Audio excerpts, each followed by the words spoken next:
Hello friends, आप सभी का स्वागत है एक बार फिर यूट्यूब चैनल पर। दोस्तों, आज आपके लिए लेकर आए हैं बिग मैजिक बुक की बुक समरी आपके लिए लेकर आए हैं। यह किताब उन क्रिएटिव लोगों के लिए है जो अपने जीवन में कुछ क्रिएटिव करना चाहते हैं, लेकिन उनके जीवन में आने वाली कुछ ऐसी बाधाएं हो जाती है जिनकी वजह से वो क्रिएटिविटी नहीं दिखा पाते हैं। इसमें लेखिका ने क्रिएटिविटी के मार्ग में आने वाली बाधाओं के बारे में लिखा है। साथ ही यह भी बताया कि इन बाधाओं को कैसे दूर किया जा सकता है। इससे आर्टिस्ट अपनी ज़िंदगी में बहुत बड़े बड़े कीर्तिमान स्थापित कर सकता है। इस किताब में जानेंगे कि पूरी की पूरी बुक समरी। सबसे पहले बात करते हैं फर्स्ट टॉपिक की, जो कि एक्सेप्ट योर टैलेंट। लेखिका कहती है कि हम सबको अपने क्रिएटिव टैलेंट का पता लगाना चाहिए और उसे स्वीकार करना चाहिए। बहुत सारे लोग अपने टैलेंट को खुद ही दबा कर रखते हैं। जैसे मान लीजिए कोई बहुत अच्छा एक्टिंग कर लेता है, लेकिन बाद में वह उस पर खास ध्यान नहीं देता और छोटी मोटी जॉब करने लग जाता है और वह टैलेंट वेस्ट करने लग जाता है। ऐसे ही बहुत सारे जो अच्छे लेखक, पेंटर, सिंगर आदि बन सकते थे, शायद किसी ऑफिस में कोई मामूली सी जॉब कर रहे होंगे, उनका टैलेंट उनके साथ ही ख़त्म हो जाएगा। इसलिए हर व्यक्ति को चाहिए कि अपने अंदर की क्रिएटिविटी को ढूंढे और हिम्मत जुटाकर उस पर काम करना शुरू कर दे। इससे एक दिन न केवल उस आदमी का भला होगा बल्कि समाज को भी बहुत फ़ायदा होगा। Number 2, creativity needs time. लेखिका कहती है कि हर टैलेंटेड व्यक्ति को पेशेंस और परसिस्टेंस रखनी चाहिए, क्योंकि क्रिएटिविटी आसान नहीं है। इसमें बहुत सा समय और इफ़ोर्ट लगता है। बहुत सारे लोग टैलेंटेड होते हुए भी सफल नहीं हो पाते, क्योंकि उनमें पेशेंस नहीं होता है। जरा सी असफलता मिलने आ जरा सा क्रिटिज्म होते ही वे इफ़ोर्ट करना छोड़ देते हैं। फिर कोई जॉब ढूंढकर कंफर्ट जोन में जीने लग जाते हैं। इससे उनके टैलेंट की मृत्यु हो जाती है। इसलिए हमें बहुत ही हिम्मत वाला बनना चाहिए। बहुत सारे लोग थोड़े दिन तो अपने टैलेंट पर काम करते हैं और जब देखते हैं कि उन्हें कोई पैसा नहीं मिल रहा तो वो उसे छोड़ देते हैं। लेकिन दोस्तों, लेखिका कहती है कि किसी भी टैलेंट को डेवलप होने में काफ़ी समय लग जाता है। जैसे एक पेड़ काफ़ी सालों के बाद ही फल देने लगता है, उसी प्रकार आपका टैलेंट कुछ सालों में फल देने लग जाएगा। इसलिए अगर आपके अंदर भी कुछ क्रिएटिविटी है तो आप रोज़ाना उस पर थोड़ा थोड़ा काम जरूर करें और सालों तक उसमें लगे रहे। जैसे अगर आपको लिखना पसंद है तो आप डेली कुछ ना कुछ लिखते रहे। हो सकता है शुरू में आपकी राइटिंग अच्छी ना हो, लेकिन सालों तक लिखते रहने से उसमें गजब का निखार आ जाएगा और हो सकता है आगे चलकर आप एक महान लेखक बन जाए। Number 3, be aware of self doubt. बहुत लोगों को सेल्फ डाउट होने लग जाता है। वे सोचते हैं कि कहीं वे अपने इस मार्ग में फेल ना हो जाए। इस तरह के नेगेटिव थॉट्स दिमाग में देना चाहिए, बल्कि पॉजिटिव माइंडसेट रखकर अपना काम करते जाना चाहिए। तब भी अपने जीवन में अपना जो भी मुकाम, अपना लक्ष्य हासिल कर पाएंगे। Number 4, failure enhances creativity. साथ ही फेल्यूर से डरना भी नहीं चाहिए। फेल्यूर अंदर से मजबूत बनाता है और यह क्रिएटिविटी की खुराक है।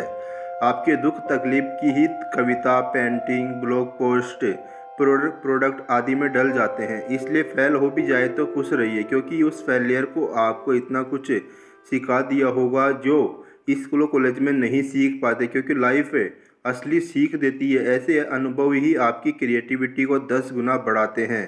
फिर इनसे क्या घबराना। Number 5, increase your imagination. लेखिका कहती है कि हर क्रिएटिव पर्सन को अपनी इमेजिनेशन को बढ़ाना चाहिए। इसके लिए आपको हर दिन कुछ ना कुछ डायरी में लिखते रहना चाहिए, क्योंकि जब हम लिखते हैं तो उससे पहले हम उसे इमेजिन करते हैं। बहुत सारे लोग डायरी में नहीं लिखते हैं। उनके दिमाग में तरह तरह के विचार घूमते रहते हैं और उन विचारों को वे पकड़ नहीं पाते, वे कहीं खो जाते हैं। इसलिए आप अगर डायरी में लिखते रहे तो आपको साफ साफ नज़र आएगा कि अच्छे विचार कौन से हैं और उनमें आप क्या क्रिएटिविटी कर सकते हैं। लेकिन अगर थॉट्स दिमाग में ही रहेंगे तो वहाँ सब कुछ खिचड़ी बना रहता है, कुछ भी क्लियर नज़र नहीं आता। इसलिए आप आइडियाज़ को डायरी में लिखने की आदत डालिए। Number 6, become risk taker. लेखिका कहती है कि लोगों को कैलकुलेटेड रिस्क लेने की आदत डालनी चाहिए, साथ ही उन्हें बदलाव के लिए भी तैयार रहना चाहिए।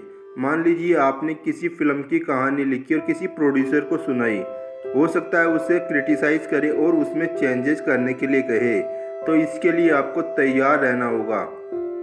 Number 7, be broad minded. बहुत सारे लेखक इसे दिल पर ले लेते हैं, वे अपनी कहानी की पैरवी करने लगते हैं, उसे अच्छा बोलने लगते हैं, लेकिन हो सकता है वह कमर्शियल तौर पर फ़ायदेमंद ना हो। इसलिए आपको कहानी में बदलाव करने के लिए तैयार रहना चाहिए, क्योंकि कई बार सिर्फ फिलोसॉफी से ही पेट नहीं भरता है, कई बार हमें ज़रूरी चेंजेस भी करने पड़ते हैं, इसलिए इन सब के लिए तैयार रहे। Number 8, be prepared for unpredictability.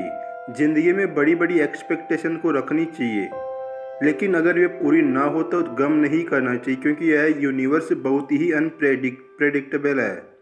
यहाँ पर इंसान जो सोचता है हमेशा वैसा नहीं होता, इसलिए एक्सपेक्टेड रिजल्ट ना मिलने पर भी आपको कोई फ़र्क नहीं पड़ना चाहिए। एक चीज़ काम ना करे तो दूसरे प्रोजेक्ट पर जुट जाना चाहिए। Number 9, be unique. Her creative person को अपनी यूनिकी कला पर ही काम करना चाहिए। ऐसा ना हो कि आप दूसरों की देखा देखी ट्रेंडिंग हो रही चीज़ पर काम करने लग जाए। इससे आप अपनी इनर वॉइस को भूल जाते हैं और सिर्फ एक कॉपी कैट बनकर रह जाते हैं, इसलिए उन्हें ऐसी क्रिएटिविटी से बिल्कुल भी खुशी नहीं मिलती। वे दूसरों की जेरॉक्स कॉपी बन जाते हैं और अपना अस्तित्व ही खो देते हैं, जिस तरह नदी समंदर में मिलते ही अपना अस्तित्व खो देती है। इसलिए दूसरों को ना देखें, बल्कि आपको जो पसंद है उस पर कार्य करें। आप अपनी कहानी खुद लिखिए, क्योंकि हर व्यक्ति यूनिक है, इसलिए उसके जीवन की कहानी भी यूनिक होगी। Number 10, network. बहुत सारे क्रिएटिव लोगों को दूसरों से नेटवर्किंग करनी पड़ जाती है, इसलिए अपने आप को ब्रॉड माइंडेड बनाए और दूसरों की खामियों पर ध्यान न देकर उनकी खूबियों पर ही ध्यान दे। जैसे अगर आप एक लेखक और किसी फिल्म की स्क्रिप्ट लिख रहे हैं, तो आपको डायरेक्टर के इनपुट्स लेने होंगे और उनके मुताबिक चेंजेस करनी होगी। अगर आप अपनी जीत पर अड़ जाएंगे तो आपको वे दोबारा चांस नहीं देंगे, इसलिए फ्लेक्सिबल रहिए, लेकिन इसका मतलब यह नहीं कि उनकी गलत बातों पर भी आप कॉम्प्रोमाइज़ करने लगे। Number 11, deal with creative block. कई बार क्रिएटिव लोगों को क्रिएटिव ब्लॉक का सामना करना पड़ता है। ऐसा लगता है कि सारे आइडियाज़ और सारी इंस्पिरेशन ही ख़त्म हो गई। तो इसके लिए लेखिका ने कहा है कि ऐसा होने पर घबराने की ज़रूरत नहीं है, बस आप 1-2 महीने की ब्रेक ले सकते हैं और उस समय आप अपने दूसरे किसी टैलेंट पर काम कर सकते हैं। जैसे अगर आप लेखक हैं और आपको कुछ भी लिखने का आइडिया नहीं आ रहा है, तो ब्रेक लेकर गार्डनिंग का काम कर सकते हैं, या जो भी आपकी हॉबी हो वह कर सकते हैं। आप देखेंगे कि धीरे धीरे आपका क्रिएटिव ब्लॉक हट जाएगा और आपके दिमाग में नए आइडियाज़ आने लग जाएंगे। मनुष्य का दिमाग ऐसे ही काम करता है, एक काम करते करते वह सैचुरेट हो जाता है और फिर आपको आइडिया देना बंद कर देता है, इसलिए आप उसे रेस्ट देते रहे। आप देखेंगे कि जब ब्रेन पूरी तरह से रेस्ट कर लेता है फिर उसे आइडियाज़ आने लग जाते हैं। Number 12, find इंस्पायरेशंस। क्रिएटिव लोगों के लिए इंस्पिरेशन बहुत मायने रखती है। प्रेरणा कहीं से भी आ सकती है। आप तरह तरह की किताबें पढ़ सकते हैं, न्यूज़पेपर में डेली न्यूज़ पढ़िए, उनसे भी नए आइडियाज़ की इंस्पिरेशन मिल जाती है। इसके अलावा देश विदेश में भी यात्रा करते रहे, इससे भी आपको इंस्पिरेशन मिलती रहती है। Number 13, rejections are okay. लेखिका कहती है कि कभी भी रिजेक्शन से हताश नहीं होना चाहिए, बल्कि आपको एक नहीं 1000 रिजेक्शंस का सामना करने के लिए तैयार रहना चाहिए।